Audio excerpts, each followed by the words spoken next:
Hey guys, this is Sania and you are watching to your favorite channel Sania Education. Guys, basic English grammar series के part 4 में आपका स्वागत है। तो आज हम पढ़ेंगे फ्यूचर कॉन्टिन्यूअस टेंस। जैसा कि आपको पता है कि फ्यूचर इंडेफिनिट टेंस हम नेक्स्ट पार्ट में पढ़ चुके हैं एंड प्रेजेंट और पास्ट के भी सारे टेंस हम पढ़ चुके हैं। अगर अभी तक आपने वो वीडियो नहीं देखी है तो डिस्क्रिप्शन बॉक्स में आपको उसका लिंक मिल जाएगा, वहाँ से जाकर देख लीजिएगा। और आगे बढ़ने से पहले आपको बता दूँ कि अगर आपको वीडियो अच्छा लगेगा तो वीडियो को करिएगा लाइक, और अगर आप हमारे चैनल पर नए हैं तो चैनल को सब्सक्राइब करिएगा, बेल आइकन पर प्रेस करिएगा ताकि मेरी हर वीडियो का नया नोटिफिकेशन आपके पास सबसे पहले पहुंचे। So let's start quickly. Guys, ये हमारा लिखा है फ्यूचर कॉन्टिन्यूअस टेंस। इसका मतलब जैसे कि बहुत सारे टेंसों में हम बता चुके हैं, कॉन्टिन्यूअस का मतलब भी होता है निरंतर, यानी कि कोई काम जो है वो निरंतर होता जा रहा है, वो रुका नहीं है, वो अभी भी हो रहा है। तो आपको जैसे कि बहुत बार बता चुके हैं कॉन्टिन्यूअस का मतलब निरंतर होता है। तो अब इसकी पहचान भी देख लेते हैं। फ्यूचर कॉन्टिन्यूअस टेंस में क्या होता है, फ्यूचर इंडेफिनिट टेंस में क्या था, लास्ट में गाय गिए होता था। अब कॉन्टिन्यूअस का मतलब ही होता है निरंतर, यानी कि इसमें रहा तो लगाना ही पड़ेगा क्योंकि रहा होगा, यानी कि इस टाइम पर रहा होगा इसलिए इसमें रहा तो लगाने पड़ेगा। और कॉन्टिन्यूअस के सारे टेंस में रहा लगते हैं जैसा कि आपको पता है। एंड हम देखेंगे फ्यूचर कॉन्टिन्यूअस टेंस की पहचान क्या होती है। इस टेंस के अंत के वाक्यों में रहा होगा, जैसे कि आपको पता है कि निरंतर काम हो रहा है तो रहा होगा, अभी वो कर रहा होगा ना वो काम, और रही होगी या रहे होंगे, यानी कि वो काम कर रहे होंगे। तो कॉन्टिन्यूअस का मतलब ही होता है निरंतर। तो यानी इस काम में हमें रहा होगा, उसमें फ्यूचर इंडेफिनिट टेंस में हमारा गाहे गिए ओनली था, इसमें फ्यूचर कॉन्टिन्यूअस में हमारा रहा रही लग जाता, क्योंकि कॉन्टिन्यूअस का मतलब ही होता है निरंतर। यानी इन वाक्यों के अंत के टेंस में जो होता है रहा है, रही है और रहे हैं, इनके जो एंड के वाक्य होते हैं इनमें ये शब्द जरूर आते हैं। जैसे अब हम पढ़ेंगे सबसे पहले अफर्मेटिव का, नेगेटिव का, इंट्रोगेटिव का पढ़ेंगे। अफर्मेटिव सेंटेंस होते हैं जिसमें नहीं का प्रयोग नहीं होता है और ना ही कोई क्वेश्चन वर्ड होता है। तो इसकी भी देख लेते हैं। अफर्मेटिव सेंटेंस को बनाने से पहले इसका ये रूल याद रखते हैं। इसमें होता है सब्जेक्ट रखते हैं सबसे पहले, फिर विल या सेल, फिर बी, फिर प्लस करके वर्ब की फर्स्ट फॉर्म में आईएनजी एंड लास्ट में ऑब्जेक्ट। जैसे कि लिखा है हमारा सब्जेक्ट रखते हैं, फिर विल या सेल। तो विल किसके साथ रखते हैं, सेल किसके साथ, जैसे कि आपको बहुत बार उस वाली वीडियो में बता चुके हैं जिसके पहले हमारे फ्यूचर इंडेफिनिट की वीडियो थी कि सेल लगता है सिर्फ आई और वी के साथ, बकाया सब में विल लगता है। लेकिन कभी अगर हमारे आदेश वाले या फिर कोई धमकी वाले वाक्य आ जाते हैं तो उसमें हम सिर्फ वी के साथ विल लगाते हैं, बकाया सबके साथ सेल। तो ये देखते हैं सब्जेक्ट, विल या सेल, वी, वर्ब की फर्स्ट फॉर्म में आईएनजी एंड ऑब्जेक्ट। सब्जेक्ट हमारा क्या है, मैं। सब्जेक्ट हमेशा आगे का होता है, जैसे कि आपको पता है। अगर और नहीं में भी अगर हमारा नेगेटिव सेंटेंस होगा तो भी हमारा सब्जेक्ट आगे का ही होगा। लेकिन अगर क्वेश्चन वर्ड वाले सेंटेंस हो जाते हैं तो हमारा सब्जेक्ट जो है वो बगल में या फिर बीच में पहुंच जाता है। तो आइए इसको बनाते हैं। मैं पुस्तक पढ़ रहा हूँगा। सब्जेक्ट हमारा क्या है, मैं। सब्जेक्ट हमेशा आगे का होता है तो आई। इसके बाद हमें विल या सेल लगाना है। जैसे आपको पता है सेल सिर्फ आई और वी के साथ लगता है, तो हमारा ये मैं है, यानी कि आई के साथ हमारा सी एस सेल लगेगा। सी एस दिख रहा है हमें, कोई सोचने की ज़रूरत नहीं है। आई सेल। इसके बाद हमें क्या लगाना है, वी, तो वी भी लगा देंगे। वर्ब की फर्स्ट फॉर्म, वर्ब हमारी क्या है, पढ़ना। पढ़ना हमारी वर्ब है, यानी कि रीड। हमें इसमें आईएनजी जोड़नी है ना, तो हो जाएगी रीडिंग। इसका ऑब्जेक्ट हमारा अदर वर्ड क्या बचा, पुस्तक, तो बस द बुक बन गया हमारा। इतनी सिंपल सी sentence, I shall be reading the book, ये हमारा सेंटेंस बन गया। नेक्स्ट है हम टहल रहे होंगे। इसे भी बना के देख लेते हैं। हम की क्या होती है, वी। आई और वी के साथ सेल लगता है, जैसे कि सेल लगा दे रहे हैं। इसके बाद हमारा वी लगना है, लिखा है विल या सेल, इसके बाद वी लगाओ। वर्ब की फर्स्ट फॉर्म, वर्ब क्या है, टहलना, यानी कि वॉल्क। आईएनजी लगानी है हमें, क्योंकि अगर रहा वाक्य आ जाए तो हमेशा आईएनजी लगती है। ये मेन पॉइंट है, अगर कोई भी वाक्य में रहा हो तो हमेशा आईएनजी लगेगी। वॉकिंग, वह हम टहल रहे होंगे, वी शैल बी वॉकिंग। ये बन गया हमारा सेंटेंस। नेक्स्ट, शेर अपनी गुफा में सो रहा होगा। शेर अपनी गुफा में सो रहा होगा, तो सब्जेक्ट क्या है हमारा, शेर, यानी कि द लायन। विल या सेल लगाना है, आपको जैसे पता है आई और वी के साथ सेल, बकाया सबके साथ विल। तो द लायन है, इसमें विल लगाएंगे। विल या सेल के बाद हमें क्या लगाना है, बी, विल बी। वर्ब की फर्स्ट फॉर्म, वर्ब क्या है हमारी, सोना, तो हम सीधा स्लीप कर देंगे।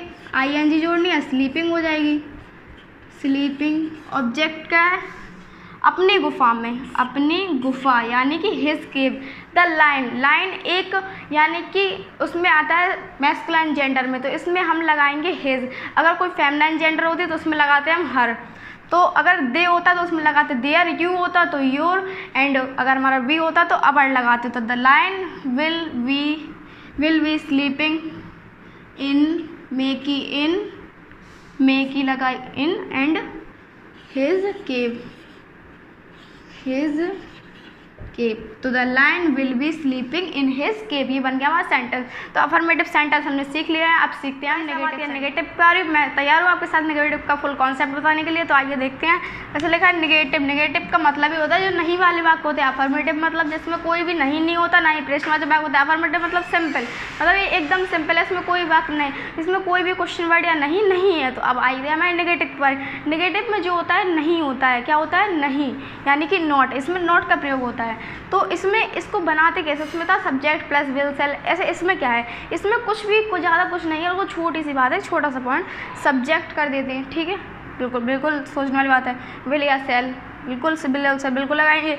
इसके बाद हम पहले बी लगाते थे ना, बस बी के पहले नॉट लगाना है। नेगेटिव मतलब नॉट वाले, नॉट बी वर्ब की first form ING plus object, बस कुछ नहीं करना है, सब्जेक्ट रखना है, विल या सेल लगाना है, बी के पहले नॉट लगाना है, फिर बी कर देना है, फिर वर्ब की फर्स्ट फॉर्म में ING और ऑब्जेक्ट। तो आइए बना के भी देख लेते हैं। ऐसे लिखा है लड़के नकल नहीं कर रहे होंगे। तो लड़के नकल नहीं कर रहे होंगे, सब्जेक्ट क्या है हमारा लड़के। जैसे कि आपको पता है सब्जेक्ट हमेशा आगे का होता है, सिर्फ क्वेश्चन वर्ड टेंस में छोड़ के, क्योंकि उसमें क्वेश्चन वर्ड आगे आ जाते हैं, तो सब्जेक्ट जो है हमारा इस साइड पहुँच जाता है लड़के। तो बॉयज़ भी कर सकते हैं, द बॉयज़ कुछ भी कर लो। हम यहाँ पे द बॉयज़ लगा रहे हैं, द बॉयज़। इसका क्या है विल या सेल, आई के साथ सेल, बी के साथ सेल, बकाया सबके साथ विल। तो द बॉयज़ विल, आई और बी तो हमारा है नहीं, अब आई और बी आएगा तो उसके साथ सेल लगा देंगे।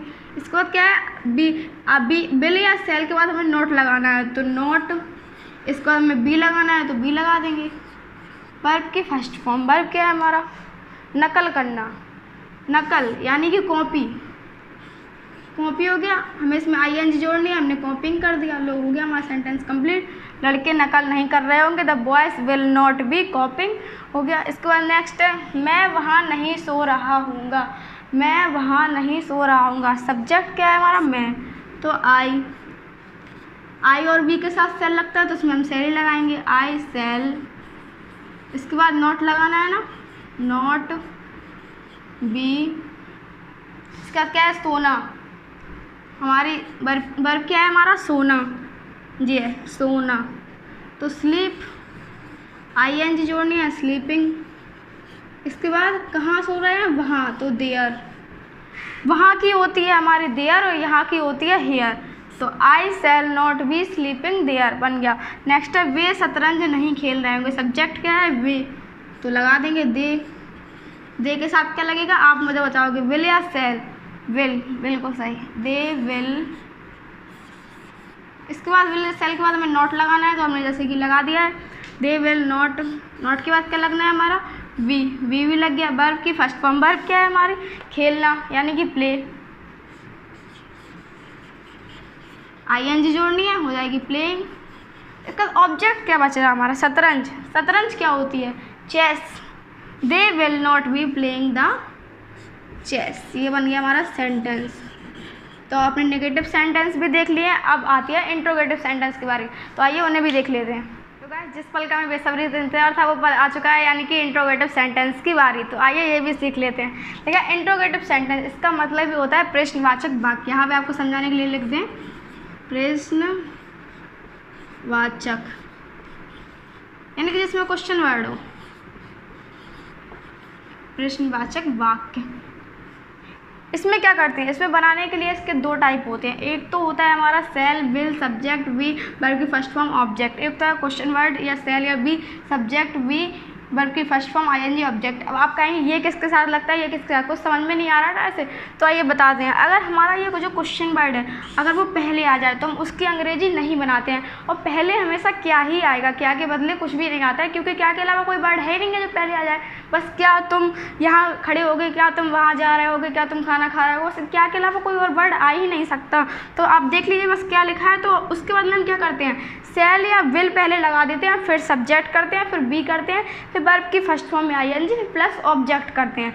अगर हमारा जो क्वेश्चन वर्ड है अगर वो बीच में आ जाए तो सेम टू सेम ऐसे बनाएंगे। बस क्या करेंगे, बस इसकी अंग्रेजी पहले रख देंगे, कहाँ की क्वेश्चन वर्ड है इसकी अंग्रेजी बस हम पहले रख देंगे, बकाया सेम टू सेम यही हमारी चलेगी। देखिए शैल भी, देखो shall will, subject subject, V verb की फर्स्ट फॉर्म में आईएनजी, वर्ब की फर्स्ट फॉर्म में आईएनजी, ऑब्जेक्ट ऑब्जेक्ट, बस कुछ नहीं करना है। अगर हमारा क्वेश्चन वर्ड पहले आ जाए तो उसकी अंग्रेजी हम नहीं बनाते हैं, शैल या विल लगा देते हैं। लेकिन हमारा क्वेश्चन वर्ड बीच में आ जाए तो उसकी अंग्रेजी हम बनाते हैं, फिर बकाया पूरी प्रोग्रेस यही चलती है। तो आइए देखते हैं, क्या तुम खड़े रहे हो, क्या तुम खड़े होगे, क्या तुम खड़े होंगे। तो हमारे सीधा सीधा लिखा है शैल या विल लगाना है, तो दिख रहा है तुम के साथ हम लगाएंगे विल, क्योंकि आई और वी के साथ शैल लगता है, तो विल।